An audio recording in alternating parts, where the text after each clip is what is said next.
আজকে আমি শেয়ার করব what to it in a day. তো দেখো, সকালবেলাতেই খেয়ে নিয়েছিলাম গরম গরম লুচি আর ঘুগনি, যেটা এনেছিল আমার দিদি। না বানিয়ে আনিনি, ওটা দোকান থেকে কিনেই এনেছিল। আর তারপরেই শটাং চলে গিয়েছিলাম দুপুরে লাঞ্চ করতে।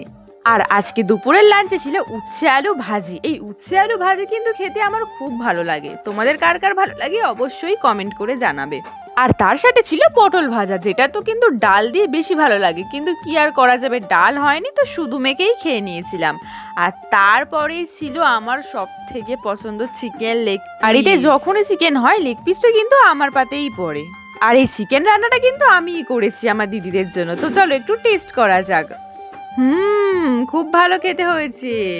দুপুরের খাওয়া দাওয়াটাও কিন্তু বেশ ভালো হয়েছে সকালের মতো। আর সন্ধ্যেবেলায় কিছু খাইনি, একেবারে চলে গেছি রাতের ডিনার করতে। ডিনারে মা বানিয়েছিল লুচি আর ছোলার ডাল, যেটা খেতে কিন্তু খুব ভালো হয়েছিল। তো চলো ভিডিওটা এখানেই শেষ করি। ভালো লাগলে লাইক করে দিও। টাটা।